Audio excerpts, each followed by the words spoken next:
സാമ്പാർ ശിവരേ. സുഭാഷോ ചേട്ടാ ജോലി എങ്ങനെയുണ്ട്? ഇച്ചിരി ബുദ്ധിമുട്ടാടാ, നീ ഒന്ന് ഹെൽപ്പ് ചെയ്യും. വയ്യ സുഖല്ലേ? സുഹാസേട്ടാ. ശരിക്കും ഹെൽപ്പ് ചെയ്യണം ചേട്ടാ. ഞാൻ വേണമെങ്കിൽ ചെയ്യാം. മാറിക്ക വേണ്ടേ? സുഭാഷ് ചേട്ടാ നല്ല ദാഹം തോന്നിയപ്പോഴേ ജ്യൂസ് കുടിക്കാൻ കയറിയതാ. അപ്പൊ ചേട്ടന് ഒരെണ്ണം വാങ്ങി. ഓ, എന്നോടുള്ള സ്നേഹം കൊണ്ട് നീ ജ്യൂസ് വാങ്ങി വന്നു അല്ലേ? അല്ലാതെ നിനക്കെന്തോ സാധിക്കാനുള്ള കൈക്കൂലിയായിട്ട് വന്നതല്ല അല്ലേ? എന്തോ സുഭാഷ് ചേട്ടാ ഇങ്ങനെ? എന്താ കാര്യം? കാശ് വല്ലതും വേണോ? കാശൊന്നും വേണ്ട. പിന്നെ എന്തിനാ ആർക്കും വേണ്ടാത്ത ഈ കളർ വെള്ളം വാങ്ങിക്കൊണ്ടു വന്നേ? നീ പറ, എനിക്ക് പണിയുണ്ട്. അത് സുഭാഷ് ചേട്ടാ വേറൊരു കാര്യ. വേറെ കാര്യം? എന്ത് കാര്യം? നീ പേടിപ്പിക്കാതെ കാര്യം പറ. അത് ചേട്ടാ ഇങ്ങോട്ട് വാ പറയാന്ന് വാ. അത് ചേട്ടാ ഞാൻ നിധിയുടെ അടുത്ത് ഒരു ചെറിയ നുണ പറഞ്ഞു. ഒരു നുണ? എടാ നീ നുണ മാത്രമേ അവളുടെ അടുത്ത് പറഞ്ഞിട്ടുള്ളൂ പറ. എടാ ആ പെണ്ണാണ് നിന്നെ പ്രപ്പോസ് ചെയ്യുന്ന നുണ പറഞ്ഞ വേദനയല്ലടാ നീ. പറ എന്തൊക്കെ നുണയാ പറഞ്ഞിരിക്കുന്നത്? അത് ഈ സുഭാഷ് ചേട്ടനെ പറ്റി ഒരു ചെറിയ കള്ളം, അത്രേ ഉള്ളൂ. എന്നെ പറ്റി കള്ളം പറയാം? എന്തിനാ? അത് നമ്മുടെ വീടിനെയും വീട്ടുകാരെയും പറ്റി ആദ്യം പറഞ്ഞപ്പോഴേ ഞാൻ ഒന്നും നോക്കാതെ ചേട്ടൻ വലിയ ആർക്കിടെക്ട് ആണെന്ന് തട്ടിവിട്ടു. അത് ഇപ്പോഴല്ല, മുമ്പ്. പക്ഷെ ഇപ്പോൾ അത് കറക്റ്റായിട്ട് ഓർത്ത് വെച്ച് എന്റെ അടുത്ത് ചോദിച്ചു. നീ സത്യം പറഞ്ഞില്ലേ? അത് ഈ ചേട്ടനൊരു മേസ്ത്രിയാണെന്ന് പറയാൻ പറ്റുമോ? ഓ അതാ ഞാൻ മേസ്ത്രി അല്ലേ? അല്ല അതല്ല ചേട്ടാ, അപ്പൊ ഞാന് നുണ പറഞ്ഞാണെന്ന് വിചാരിക്കില്ലേ?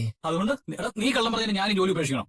അയ്യോ അതല്ല. പിന്നെ ഇന്നലെ അവളെ ഏട്ടന്റെ ഓഫീസിലൊരു ജോലി ശരിയാക്കി തരുമെന്ന് ചോദിച്ചു. അവള് വിചാരിച്ചിരിക്കുന്നത് ചേട്ടനൊരു ആർക്കിടെക്ട് ആണെന്ന്. ആ കുട്ടി എന്നെ കണ്ടപ്പോ ആർക്കിടെക്ട് ആണെന്ന് വിചാരിച്ചല്ലേ? അവള് നിന്നെ പരീക്ഷിച്ചതാവും. അല്ലല്ല, അവളൊരു പാവ. പക്ഷെ ഞാനതൊന്ന് തിരുത്തിയിരുന്നു. എന്തോ തിരുത്തി? ഇതുപോലെ ഡിഗ്രി ഒന്നും എടുത്തൊരു ആർക്കിടെക്ട് അല്ല, പകരം ഒരു സൂപ്പർവൈസർ ആണെന്ന് പറഞ്ഞു. സൂപ്പർവൈസറാ? ഞാനാ? മേസ്ത്രി മൂത്താലും സൂപ്പർവൈസർ തന്നെ ചേട്ടാ. സ്വന്തമായിട്ട് പ്രോജക്റ്റുകളൊക്കെ ഏറ്റെടുത്ത് നടത്തുന്ന ആളാണെന്നാ ഞാൻ പറഞ്ഞത്. നമ്മുടെ വീടും പരിസരമൊക്കെ കണ്ടിട്ട് അവിടെ നിങ്ങൾ വിശ്വസിച്ചു അല്ലേ?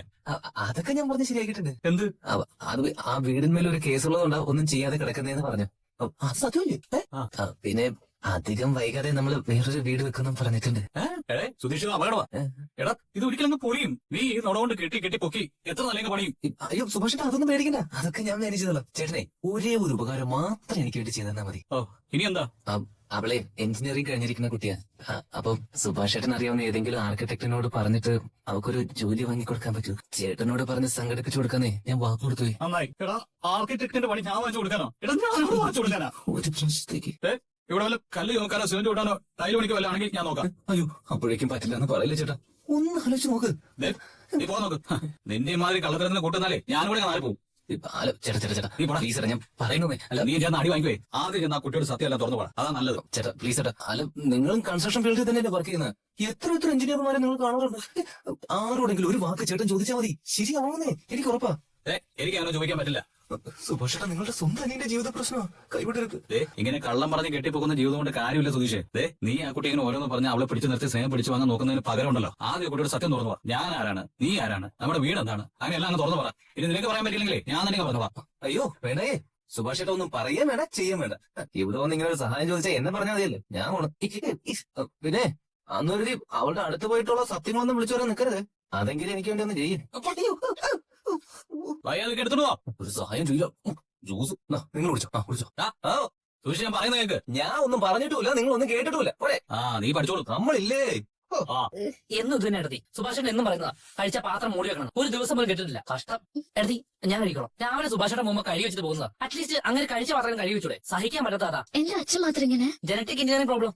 ജന്മന അങ്ങനെയാ, തിരുത്താൻ പറ്റില്ല. നമ്പർ ആക്റ്റീവ് അല്ലേ? അതെ, ഞാനൊരു കോൾ ചെയ്തിട്ട് വരാം. ഹലോ ആരാ? ഹലോ അച്ഛൻ ഞാൻ നിധിയ. ഇന്ന് പുതിയ ഫോൺ സിം കാർഡ് കിട്ടി. ആദ്യം കോൾ ചെയ്യുന്ന അച്ഛനെയാ. അച്ഛൻ എങ്ങനെയുണ്ട് ഇപ്പോ? എന്തിനാ നീ എനിക്ക് ഫോൺ ചെയ്ത്? അച്ഛാ എനിക്ക് അച്ഛനോട് കുറെ സംസാരിക്കാൻ തോന്നുന്നുണ്ട്. ഫോൺ വെക്കല്ലേ അച്ഛാ പ്ലീസ്. അച്ഛൻ സുഖല്ലേ? സുഖമായിരിക്കണമെന്നാണ് ആഗ്രഹമെങ്കിൽ നീ ഇങ്ങനെ ചെയ്യില്ലായിരുന്നല്ലോ. ആരോഗ്യം എങ്ങനെയുണ്ട് ഇപ്പോ? നോക്ക്, ചുമ്മാതിരുന്നാണ് എന്റെ അടുക്ക് വേണ്ട. പറയാനുള്ളത് ഞാൻ പറയാം. എനിക്കൊരു മകൾ ഉണ്ടായിരുന്നു എന്നുള്ളത് സത്യ. പക്ഷെ അവൾ മരിച്ചുപോയി. ഇത് നിന്റെ ഭാഗത്തു നിന്നുള്ള അവസാനത്തെ ഫോൺ കോൾ ആയിരിക്കണം. അച്ഛാ ഇവക്ക് ഇതിന്റെ വല്ല ആവശ്യം ഉണ്ടായിരുന്നോ? നിങ്ങളുടെ വായിന്ന് ഇങ്ങനെ ഒരു കാര്യം കേൾക്കേണ്ട ആവശ്യം എന്തായിരുന്നു അവക്ക്? എഴുതി എന്തിനാ കരയുന്നേ? എഴുതി എന്താ കാര്യം പറ. എന്നെ അച്ഛനെ വിളിച്ചതാ. എനിക്ക് ഇങ്ങനെ ഒരു മകളില്ല, അവള് മരിച്ചുപോയി എന്ന് പറഞ്ഞു. അച്ഛൻ ഫോൺ കട്ട് ചെയ്തതിന് ശേഷം എനിക്ക് സഹിക്കാൻ പറ്റുന്നല്ലടാ. ഇങ്ങനെ കരയിലെടുത്തി. അല്ല നിങ്ങളാരെ? ബ്രോക്കറുണ്ട്. എന്തൊക്കെയുണ്ട്? ഹാപ്പി അല്ലേ? അല്ല ഇതാരാ ഈ കുട്ടി? അടുത്ത വീട്ടിലേക്കാനുള്ളതാണോ? അയ്യോ അപ്പൊ ഒന്നും അറിഞ്ഞില്ലേ? ഏട്ടന്റെ കല്യാണം കഴിഞ്ഞു. ഇതാണ് ഏട്ടത്തേമ്മ. കല്യാണം കഴിഞ്ഞോ? ഞാൻ അറിയാതെയോ സുഭാഷേ? ഇതൊരുമാതിരി വൃത്തിയുടെ പരിപാടി ഒന്നുമില്ലേലും എത്ര സ്ഥലത്താണ് നിന്നെ ഞാൻ പെണ്ണ് കാണിക്കാൻ കൊണ്ടുപോയിട്ടുള്ളത്. എന്നിട്ട് നീ കല്യാണം കഴിക്കുമ്പോ എന്നോടൊരു വാക്ക് പറഞ്ഞോ നീ? മോശമായി. അല്ല അത് ഞാൻ നീ ഒന്ന് പറ. ഈ കുട്ടി ആരാന്ന് ചോദിച്ചപ്പോഴേ നിന്റെ അനിയൻ പറഞ്ഞു നിന്റെ ഭാര്യയാന്ന്. അയ്യോ അങ്ങളെ സുഭാഷേട്ടന്റെ അല്ല, ഇത് സുധീഷന്റെ ഭാര്യ. ആ ഇവ നിൽക്കുമ്പോ സുധീഷ് കല്യാണം കഴിച്ചോ? അതെങ്ങനെ ശരിയാവും? ഏത് ബ്രോക്കറാ ഇത് നടത്തിയത്? അയ്യോ ഇത് ബ്രോക്കർ നടത്തിയ കല്യാണമല്ല, ഏട്ടൻ തന്നെ പ്രേമിച്ച് കല്യാണം കഴിച്ചതാ. പ്രേമം ആ സുധീഷിനോ? അല്ല എന്താ വന്നത്? അത് നമ്മുടെ വിഷയം തന്നെ സുഭാഷ്. ഒരു പുതിയ കുട്ടിയുണ്ട്, BA വരെ പഠിച്ച് ഒരു തുണിക്കടയിൽ ബില്ലടിക്കുന്ന ജോലിയാ. ഇവിടെ അടുത്ത വട്ടിയൂർക്കാവ് കഴിഞ്ഞ് പുളിയറകോണം പോകുന്ന വഴിക്ക് നമുക്ക് ഈ ആഴ്ച പോയി അതിനൊന്ന് കണ്ടാലോ? ഓ വേണ്ട, എന്തിട്ട്? വെറുതെ പോയി കണ്ട് കാര്യത്തോട് അടുക്കുമ്പോൾ ഒഴിഞ്ഞു പോകാനായിട്ട് എന്തിനാ വെറുതെ ടൈം വേസ്റ്റ് ആക്കുന്നത്? എടാ അങ്ങനെയല്ല, ഇത് നടക്കും. ഞാൻ കാര്യങ്ങളൊക്കെ അവരോട് പറഞ്ഞു, എന്നിട്ട് അവര് വന്നോളാൻ പറഞ്ഞത്. നീ ധൈര്യമായിട്ട് വാ. അത് ഞാൻ ഫോൺ ചെയ്ത് പറയാം. പെൺവീട്ടുകാരോട് നമ്മൾ എപ്പോ വരാന്നാ പറയാൻ? അത് ഞാൻ വിളിക്കുമ്പോ പറയാം. ഞാനിവിടെ മുന്നേ നിൽക്കുകയല്ലേ, ഒരു ഡേറ്റ് ആലോചിച്ച് പറയാൻ ഇത്രയും പാടുണ്ടോ? പ്രേമിച്ച് നടത്തിയ കല്യാണമാണെങ്കിലും നമ്മളോടൊന്ന് പറയാമായി. ഓ അങ്ങനെ നിർബന്ധമൊന്നുമില്ലല്ലോ. ഓ നാട്ടിലെ ആമ്പിള്ളേരെ പെമ്പിള്ളേരെ പ്രേമിച്ച് കെട്ടാൻ തുടങ്ങിയാലേ നിങ്ങളുടെ കാര്യം കട്ടപ്പോകയാവൂല്ലേ? അയ്യോ ചേട്ടാ, ഞാൻ ചുമ്മാ പറഞ്ഞത്. ഇത്തവണ നമ്മുടെ ചേട്ടന് വേണ്ടി എവിടെയാ പെണ്ണാണ് പോണ്ടേന്ന് പറ. അതിന് നിന്റെ ചേട്ടൻ സമ്മതിക്കണ്ടേ? ഞാൻ ഫോൺ ചെയ്ത് പറയാന്ന് പറഞ്ഞില്ലേ? നിങ്ങൾ പോയി ചെല്ല്. വേണ്ടെങ്കിൽ വേണ്ടാന്ന് വേഗം പറയണം. നല്ല ഫാമിലിയാ, എനിക്ക് കൊള്ളാവുന്ന വേറെ ചെക്കനെ കൊണ്ട് കൊടുക്കണം. ഇവിടെ കിടന്ന് കറങ്ങിയാ പോരാ.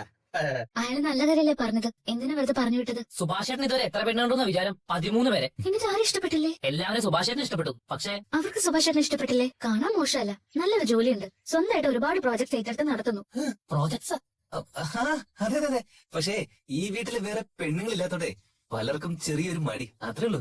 അത് മാത്രമല്ല എടുത്തി, അവസാനം പോയ വീട്ടിലെ പെൺകുട്ടിക്ക് പരിപ്പോട് ഉണ്ടാക്കാൻ പഠിപ്പിച്ചതാ. എന്നിട്ട് ഒരു കാര്യം ഉണ്ടായില്ല. മഴ ഉണ്ടാക്കാൻ പഠിപ്പിക്കുക പെണ്ണ് കാണാൻ പോയപ്പോഴോ?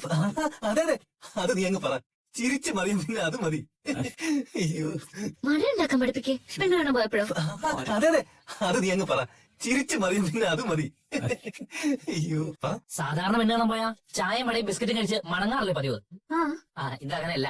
എണ്ണ നന്നായിട്ട് വെട്ടി തെറിച്ചപ്പോഴാണോ മാവ് അതിലേക്ക് ഉരുട്ടിയിട്ടത്? അതെ. ആ വാ. ചേട്ടാ സുഭാഷ്, ചേട്ടാ ഇത് പറക്കും തലയ്ക്ക് പോലെ ആവണം. എങ്ങനെയുണ്ട്? ശരിക്കുമാണ് സുഭാഷ് ചേട്ടാ. ആ അതെ, ആ സമയത്ത് വടം എന്തില്ലാന്ന് തോന്നി. അത് പറഞ്ഞു കൊടുത്തത് മോശമായെന്ന് ഇവര് പറഞ്ഞപ്പോഴാണ് മനസ്സിലായത്. മോശമൊന്നുമല്ല. എന്നിട്ട് അതുകൊണ്ടാണോ നടക്കാതെ പോയത്? ഇവിടെ ജംഗ്ഷനിലെ ഒരു ചായക്കട ഉണ്ട്, അവിടെ 24 മണിക്കൂറും ഞങ്ങളുടെ വെല്ലിച്ചുണ്ടാവും. ആളെ മനസ്സിലായില്ലേ? വീടിനെ പറ്റിയും വീട്ടുകാരെ പറ്റിയും അന്വേഷിക്കുന്നവരെ എങ്ങനെയെങ്കിലും വെല്ലിച്ചിന്റെ മുന്നിൽ നിന്ന് വിടും. അവിടെ നിന്ന് ശരിക്കുള്ള കഥ കേൾക്കും. അതോടെ പിന്നെ വരാതാവും. എന്ത് കഥ? അത് അതൊന്നുമില്ല, നുണക്കഥ. അതെ, നല്ല രീതിയിൽ ഞങ്ങൾ ജീവിക്കുന്നുണ്ട്. അയാൾക്ക് സഹിക്കാൻ പറ്റാത്ത അസൂയ, അതുകൊണ്ടുണ്ടാക്കി വിടുന്ന ഓരോ കഥകളെ. അല്ലാതെ എന്താ? കൊറേയൊക്കെ സത്യം ഉണ്ടല്ലേ സാ? എന്താ സത്യം? ഒരു സത്യമില്ല. എല്ലാവർക്കും ഏട്ടൻ ഈ വീട് ഉപേക്ഷിച്ച് അവരുടെ കൂടെ പോണം. പക്ഷെ സുഭാഷ് ചേട്ടൻ അത് പറ്റില്ല. അത് തന്നെ കാരണം. നീ വന്നേ, എന്താ? വാടാ പറയട്ടെ. എന്തേട്ടാ? ഇങ്ങോട്ട് വാടാ. അമ്മേ, ആവശ്യമില്ലാത്ത കാര്യങ്ങൾ ഓതി കൊടുത്തോ നിന്റെ പല്ലടിച്ച് താഴെ. ഞാൻ സത്യമല്ലേ പറഞ്ഞത്? എല്ലാ സത്യം നീ അങ്ങനെ പറയണ്ട കേട്ടല്ല. അത് ശരി. എന്താ ശരി? നിങ്ങൾ ശരിക്കും ഉള്ള കള്ളത്തിലൊക്കെ പറഞ്ഞ് ഏട്ടത്തെ പറ്റിച്ചിട്ട് വന്നാണല്ലേ? മേലെങ്കിലും അനാവശ്യ വർത്തമാനങ്ങൾ നിന്റെ വായി നിന്നുണ്ടല്ലോ. എടാ, അവള് പേടിക്കൂടാ, അതുകൊണ്ടല്ലേ. അല്ലേ മോനല്ലേ? പറയല്ലേ പറയല്ലേ. സുഭാഷ് ചേട്ടാ, എന്താ മോളെ? സുരേഷ് പറഞ്ഞാണോ സത്യം? അനിയന്മാരെ വിട്ട് പോകാൻ കഴിയാത്തോണ്ടാണോ സുഭാഷ് ചേട്ടന്റെ കല്യാണം നടക്കാത്ത? അതൊരു കാരണമാണ്. അച്ഛാ, കമ്പനി മീറ്റിംഗിൽ എല്ലാവരും അച്ഛനാ ചോദിക്കുന്നത്. എന്താ പറയണ്ടെന്ന് പോലും എനിക്കറിയില്ലായിരുന്നു. അച്ഛൻ ഇനി മുതൽ ഓഫീസിലേക്ക് വന്നേ പറ്റൂ. അച്ഛൻ എന്തെങ്കിലും പറഞ്ഞു അരുൺ? ഇല്ല. ഇന്ന് നിധി അച്ഛനെ ഫോണിൽ വിളിച്ചിരുന്നു. അവളെന്താ അച്ഛനെ വിളിക്കുന്നത്? അല്ല, അച്ഛൻ എന്തിനാ അവളെ ഫോൺ എടുക്കാൻ പോയത്? അവൾ എന്താ പറഞ്ഞേ? വിചാരിച്ച പോലെയല്ല, അവിടെ ഭയങ്കര കഷ്ടപ്പാടാണ്, ഒന്ന് കൂട്ടിക്കൊണ്ടുപോകാൻ പറഞ്ഞോ. ആ ജീവിതം വേണ്ട വേണ്ടാന്ന് എത്ര തവണ നമ്മൾ പറഞ്ഞത്. അവള് കേട്ടോ? ഇപ്പൊ അനുഭവിക്കല്ലേ? ഞാൻ പറയുന്നത് കേട്ടാ ചിലപ്പോ നിങ്ങൾക്ക് ദേഷ്യം വരും, പക്ഷെ പറയുന്ന ഒന്ന് ക്ഷമയോടെ കേൾക്കണം. അരുൺ, നിന്നോട് കൂടിയാ പറയുന്നത്. അവള് ചെയ്തത് വലിയ തെറ്റ് തന്നെയാ, സമ്മതിക്കുന്നു. പക്ഷെ പ്രസവിച്ചു പോയില്ലടാ. അവളെ വെറുക്കാൻ മനസ്സുകൊണ്ട് തീരുമാനിച്ചാൽ പോലും പറ്റണ്ടേ? കൊള്ളാവുന്ന ഒരു വീട്ടിലേക്ക് അവള് പോയതെങ്കിൽ പോയി തൊലയിട്ടെന്നെങ്കിലും വിചാരിക്കായിരുന്നു. ഇതിപ്പോ അരുൺ ആ വീടിനെ പറ്റി പറഞ്ഞു കേട്ടപ്പോ മുതല് അവൾക്ക് അവിടെ എന്തെങ്കിലും സംഭവിക്കാന്നുള്ളൊരു ആദ്യം എന്റെ മനസ്സിൽ ഒരു പേടിയാ.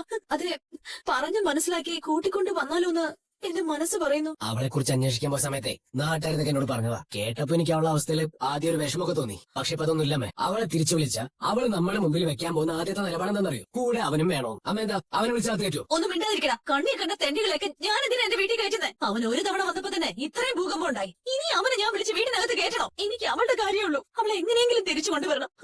അങ്ങനെ ഒരു വീട്ടില് അവള് ജീവിക്കുന്നത് ശരിയല്ല. ഏമേ അരുൺ ചോദിച്ചത് കേട്ടില്ലേ നീ? അവള് ഫോൺ വിളിച്ചത് ഇങ്ങോട്ട് വരട്ടേം ചോദിക്കാനായിരുന്നോ? അവള് ചോദിച്ചില്ല. പക്ഷെ അവൾ എന്തിനു ഫോൺ ചെയ്തെന്ന് അറിയുന്നതിന് മുമ്പ് തന്നെ നിങ്ങൾ ഫോൺ കട്ട് ചെയ്തില്ലേ? അവള് വിളിച്ചത് എന്തോ പ്രശ്നം ഉണ്ടായിട്ടായിരിക്കുമെന്ന് എന്റെ മനസ്സിനൊരു പേടി. അവക്ക് അവിടെ എന്തെങ്കിലും ഒരു അപകടം സംഭവിക്കുന്നതിന് മുമ്പ് തിരിച്ചു കൊണ്ടുവരുന്നതല്ലേ നല്ലതെന്നൊരു തോന്നല്. ആദ്യം അവളൊന്ന് വരട്ടെ, അതിനുശേഷം നമുക്കൊരു നല്ല ബന്ധം അവൾക്ക് വേണ്ടി കണ്ടെത്താം.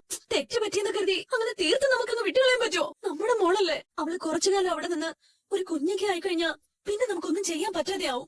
ഇങ്ങനെ തോന്നിയതുപോലെ ഒരു എടുത്തുചാട്ടത്തിന് വിവാഹമൊക്കെ കഴിച്ച് ജീവിതം നഷ്ടവർ എത്രയോ പേരുണ്ട്.